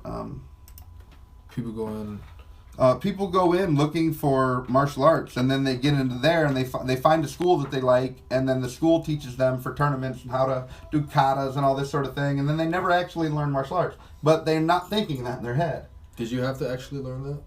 Yeah, like I know what real martial arts are now because I took enough bullshit ones that don't ever spar, that you know, you don't ever have to confront another human being that's actually trying to get you. How fast choke you out? Yeah, how fast did you leave?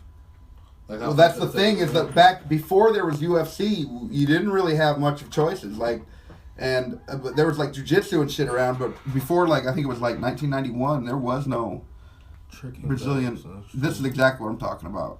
Extreme Taekwondo. This one's called Red Bull Kick It 2013. But this is what I mean. This is like that shit where it's all for demonstration, but they'll do like all sorts of kicks in the air and like hit like 5 targets. And it's amazing. It's an amazing amount of gymnastics and agility and acrobatics. So their skills is amazing, but it doesn't really... Yeah, but it doesn't really cross over to real fighting.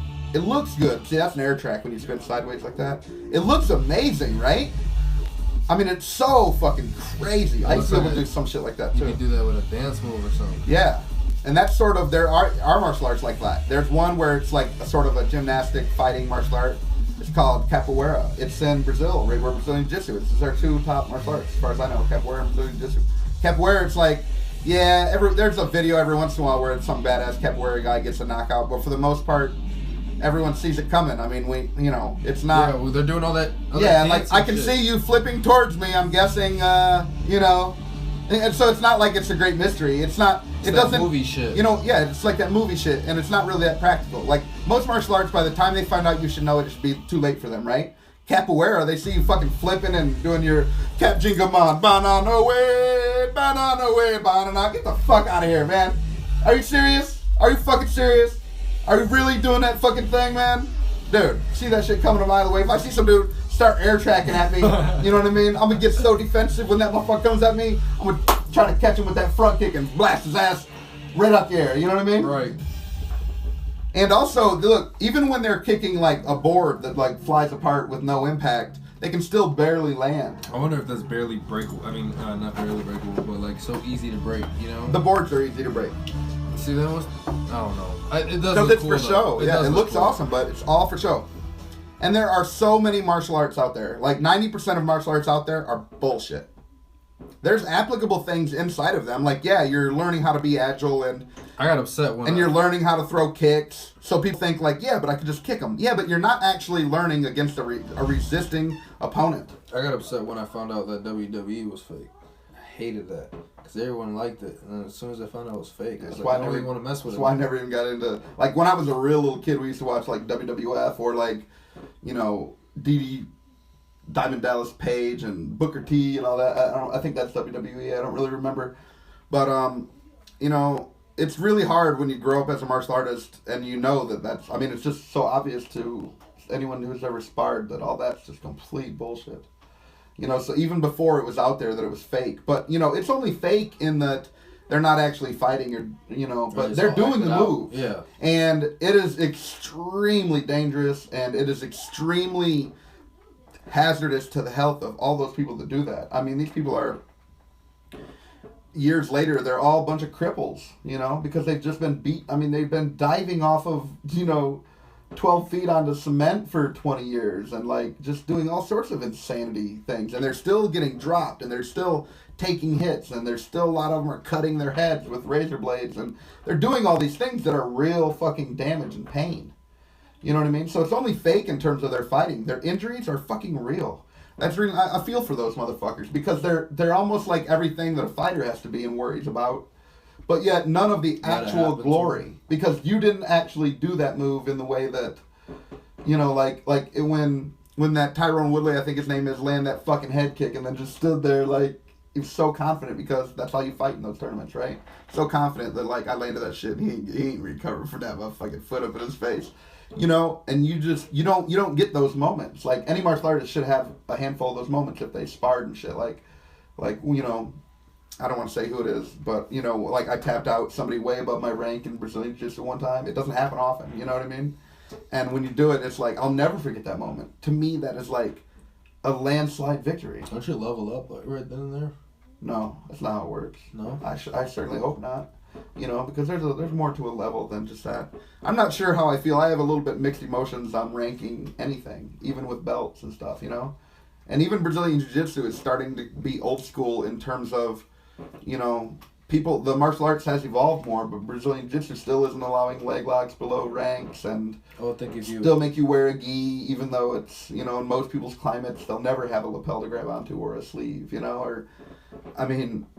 it's still limiting in a lot of ways, but it still is a very practical martial art, and if you practice the right shit, you're devastating, and there's a whole lot more practicality in that martial art than there is in another one that doesn't spar at all. So you're still having to defend yourself, every day, you know, against people that are actually trying to fucking choke you out or bend your shit backwards or whatever it may be. Because, you know, they learn every way to break you.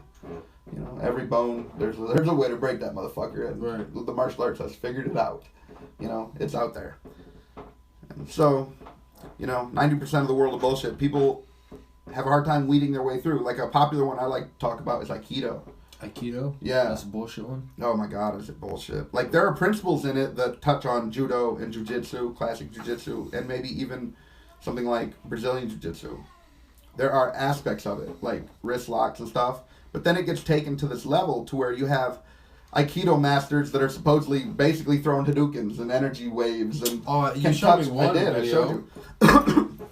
And can affect people without touching them and all this. And it's like, That was hilarious. and it's just all bullshit. It turned into a big show because they're not actually sparring. Like, if you want to learn Aikido that's real, it's judo. Because so Aikido's the pussy version. yeah, Aikido is where it's all for show. You're not sparring during the classes. Your tournaments aren't sparring. It seems to be all demonstrations. But you go to judo and them fucking tournaments, you go to the Olympics and shit, people are getting fucked up. People getting dropped on their heads, yo. Like, you imagine a person like me, 280 pounds, 6'1", and the motherfucker just turning me completely upside down and dropping me on my head, and there's nothing you can do about it. Like, when you understand the dynamics of a martial art like that, like, you have...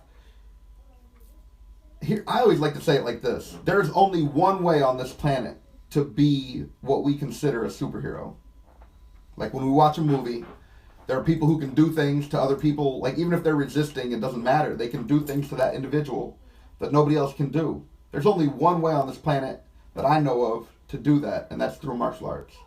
Like I guess you could do that through guns, but then you're not doing what you want with them. You're just killing them, right? Or you could sort of do that with like swords, but then you're just killing them again, right? Or you could.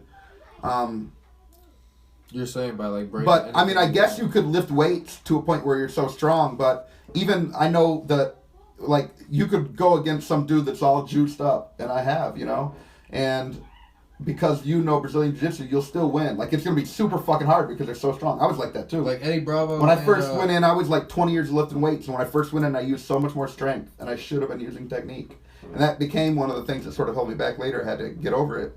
But, you know, if you use all technique, you can overcome people that are bigger than you. Just like in the early days of UFC with, like... Eddie Bravo and that one dude that I told you look like. The dude just got him. Brock Lesnar? Yeah, Brock Lesnar. Yeah. Yeah, this dude was beating his ass, and then he got a leg lock, and then Eddie won. Yeah. Tapped out. Well, I don't know about that fight. Never heard of that, but there are lots of fights, especially in the early days of UFC. Like, there was a famous Gracie, Hoist Gracie, and he fought, like, way bigger people. Like, the one I always think of is, like, Kimo Leopoldo. Big ass dude, you know. I mean, I think you showed me a video with this karate dude, and he fucked him up. Yeah, because, you know. But anyway, you know, technique can help you reign over even ridiculous strength, you know. But the person that has all those attributes is going to be the best. So.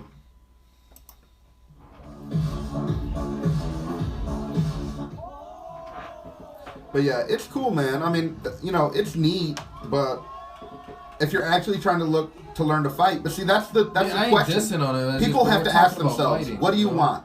If you're in the martial arts because you want to learn how to do some cool kicks, then sure, do all this NAFTA. If you ever get into a fight, you might be able to land that shit. But if you're actually worried about shoring up all the holes in your game, you know what I mean? Like, these guys, you get them on the ground, I bet money they don't know anything about grappling. Also, you know, I don't even know if he understands his own range in terms of, like, what could he actually do against a real opponent that's trying to hurt him. You know, not just a board up there hanging from the ceiling. You know, we don't know because we never get to see it because these people don't spar or fight. Right. They don't because they know that they've never actually trained for that. And as well they should. They should probably stay away. So you really need to ask yourself. I mean, there's famous cases of this. Like, one I always think of is a dude named Flex Wheeler. He's a pro bodybuilder back in the day, but early on in his career he was a martial artist, and I related to that because those are two of my top favorite things back in the day. Lifting weights, you know, I was an amateur bodybuilder for a long time, and I also love martial arts. And I've made these choices, and I've flip-flopped a few times, where it's like, which is more important to me? You know, do I spend 3 hours in the gym lifting weights, or do I go and spend 3 hours? You know, you only have limited time. You have to survive. You have to still work and pay bills, right? Right. So you have to divide up your time. And, like, that dude Flex Wheeler was a famous case where he got to a point where he had to choose, do I, you know, which is a better career for me? right? And everyone has to make these choices, right? And that could be between the martial arts, like, do I go into the acting part of martial arts where it looks good on camera? Do I and all this flips and acrobatics, or do I go into the actual practical fighting side of it and become a fighter? Or if it's like lifting weights, do I spend all my time juicing up and lifting weights? Because you're probably going to be losing flexibility, right? Right. And losing speed and losing endurance, right? So he got to a point where he was like, I had to choose. He chose bodybuilding, right? I went and I was a big fan of him at the time because we had many similar interests. I went to one of the Arnold Classics, and it was half bodybuilding, half martial arts. And That's where you saw that. when I went there, that's where I saw a lot of people. And I went twice. They're in Ohio every year. We could go sometime. It's not even that expensive or anything. Right. You can meet all sorts of fighters and famous bodybuilders, actors, and it's pretty cool.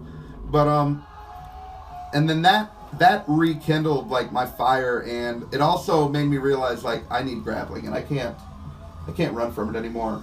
You know, because I'd barely wrestled, and I'd wrestled growing up with my older brothers, but it doesn't fucking matter if you don't actually study grappling. Like unless you wrestled all through high school, and you know you're not gonna be anything. And like every time I went against somebody when anything could happen, when they were allowed to do whatever, if I got taken down, you know, I just went right into the dirt. You know, it's like I didn't know the first fucking thing, and I realized. And there's another moment that people need to make a choice of: is realize where your hole in your game is, and be honest with yourself enough to know that you need to do that. Because what a lot of people do is they study a martial art forever, and they feel like I'm a black belt, and they have all these accolades, even though they never fucking spar or anything, right?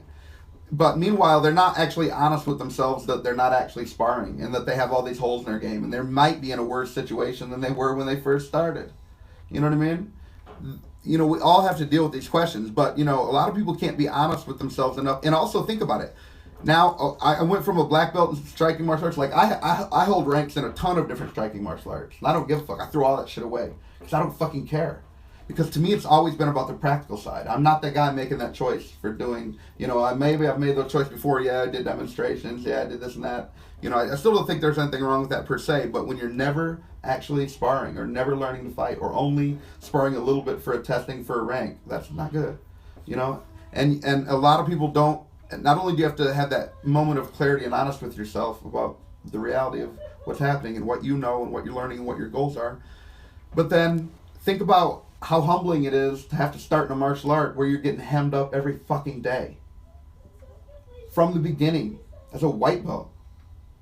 You're used to like these accolades, like you can teach the class when the teacher leaves, and you can do all this bullshit, and then if you're gonna be honest with yourself and make that choice, you are gonna have to put yourself in a position that you're so fucking vulnerable, man.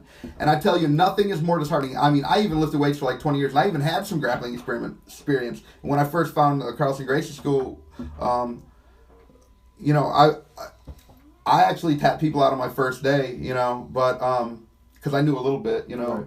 And I had already been into the UFC for a long time, and you know, learned a lot that way. And so I wasn't like a complete newcomer. But yet I was getting hemmed up a lot too. I mean, a fucking lot, you know. And it really was like an eye-opener and a surprise for me. And also, most people aren't willing to be that humbled. You know what I mean? Because they would rather have the accolades and look good than actually have the practicality. And, you know, it's not about show. It's actually very humbling. You know, it's one of the main things I want to teach my son, because it teaches you, you know, they say everyone learns the same lesson from winning, but everyone acts differently when they lose. You know, some people are poor losers and shit, and it's like, if you never grow up in a world where you're sparring, you don't even know if you could win or lose at all. But if you grow up in a world where you're taking real martial arts, and you're actually sparring, and you're tapping out people left and right, and they're tapping out you left and right, you get to learn that you learn more from losing. And you grow as a person more from losing. You know, but most people can't handle that. But it's just something, as a soldier, you realize you don't win every fucking battle. And that it's in your losing, if you're that worried about it, then you're going to take that time to realize what you did wrong or what you can do to avoid it the next time.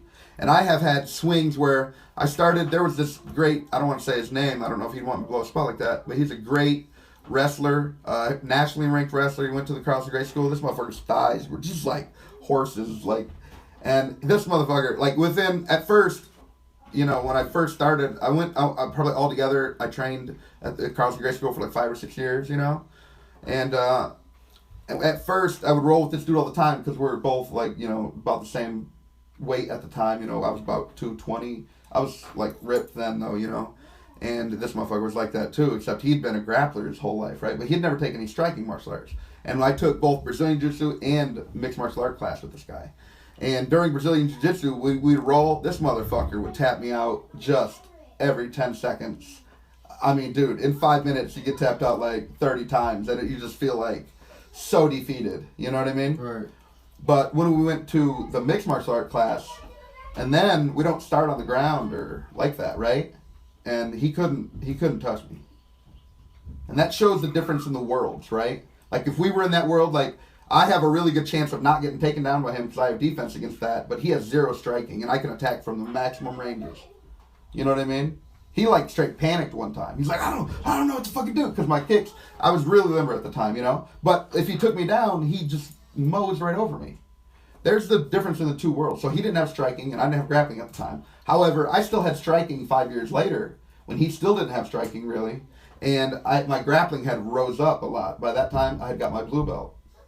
And, you know, Carlson's theory was always, our blue belts should tap out their purple belts, and our purple belts should tap out their brown belts. Everyone's tapping out a rank higher than them. Right. So basically what you mean is you don't promote. That's why it took me 5 or 6 years to get a blue belt, and at any other school, you know, 3 or 4 years, I'd have probably had that.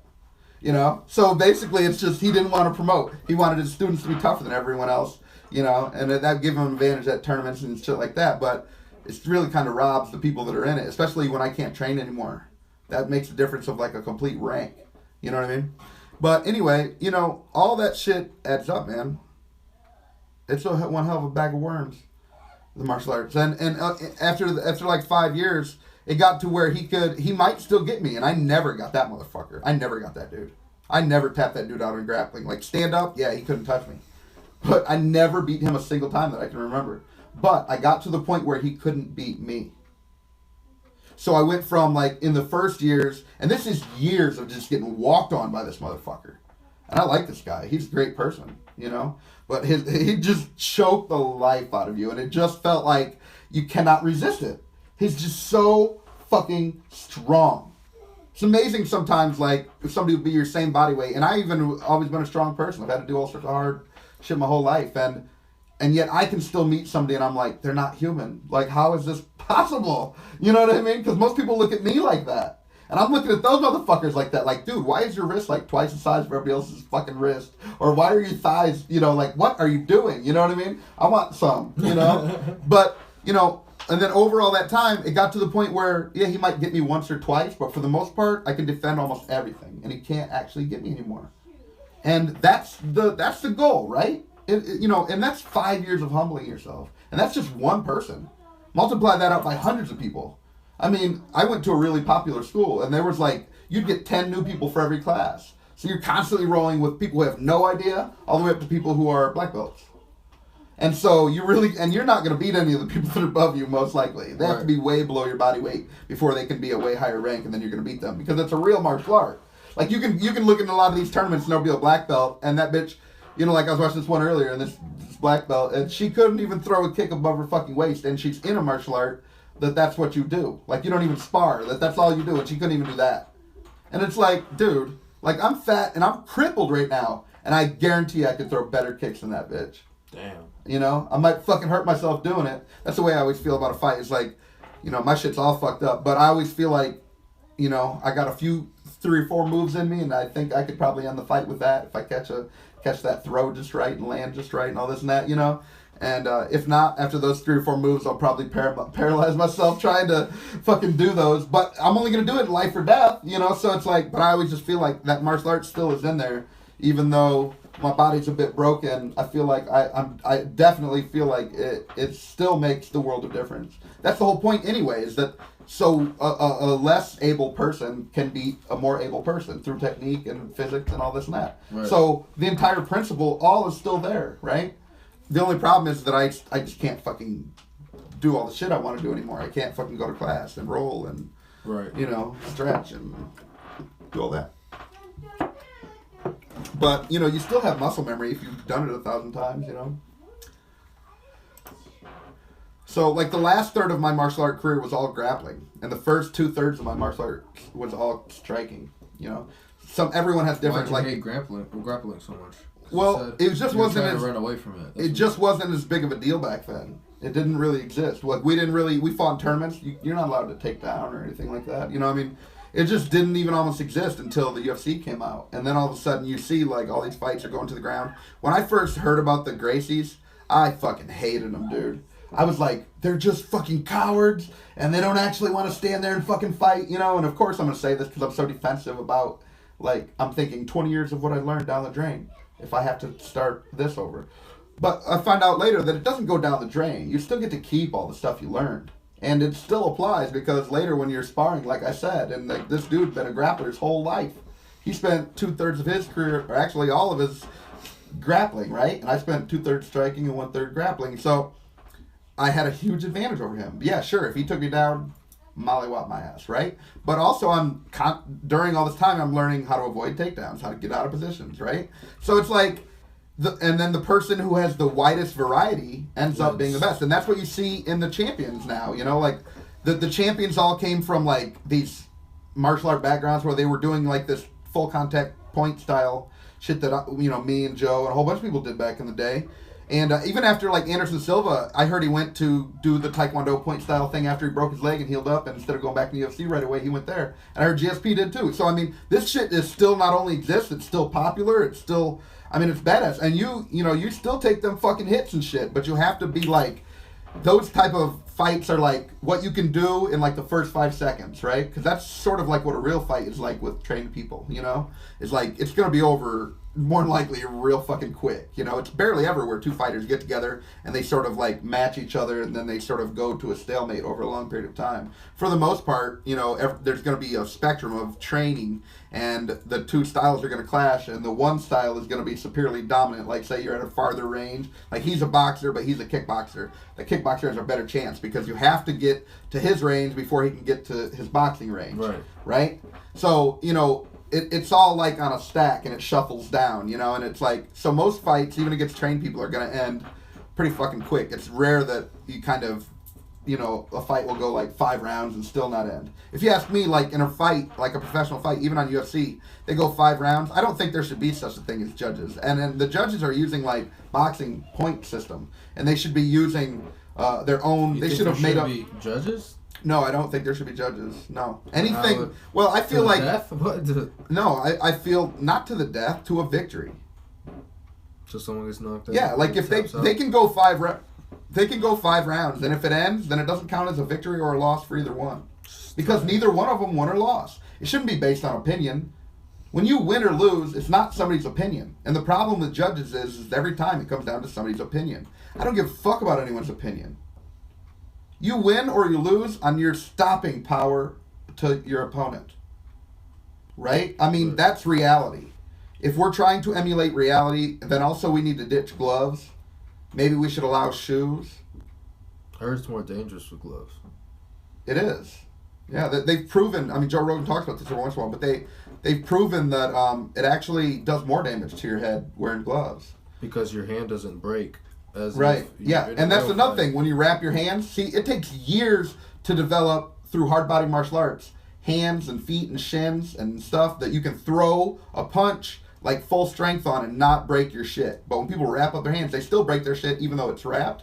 But since they don't have to spend their martial arts career training their bones and shit, they throw their punches with reckless abandon. If they did that in a street fight, they're basically going to lose right away.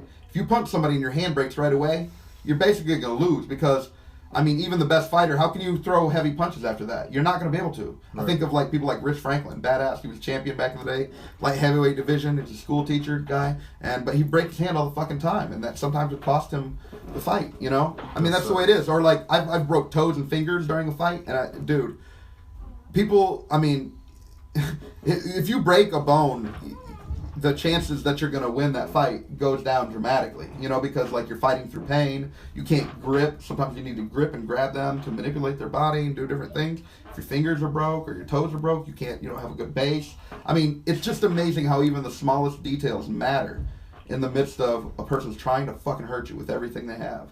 That's something like when people don't spar, they don't realize what it is to have somebody's full strength trying to tap them out or choke them out. and then you having to both resist their complete strength and then try to manipulate them into doing what you want, your will. I feel like that's and how much strength that takes. You know, it's like lifting weights, crazy, and that's why some people, you know, that's why I love it, and I think that's why a lot of people love grappling. The challenge is so great that, you know, like when you lose, you feel like, yeah, I should have lost to that. That motherfucker was amazing. And when you win, you feel like, wow, you know, this motherfucker was trying with everything he had to choke me out, to tap me out. Not only did he not succeed, but I fucking won. I turned it around. It teaches you, like, about self-confidence and about how to climb mountains that you can't even begin to think that you could take a step up that motherfucker, you know, and it teaches you these huge life lessons about not giving up, and like over time you'll get to the point where they won't be anything to you. And this is a lesson I try to teach my son. It's like, you know, over time you're going to get better and better, and eventually regular 99.9% of the population is going to seem like chumps to you, like chumps. They just don't have what it takes to fucking compete. They don't know, you know. Right. You want to wrap this thing up? You're getting a little bit noisy. I don't want it to be. Yeah, brother. All right, cool. All right, well. IdeaWars. IdeaWars. Until next time, yo. Peace. Peace.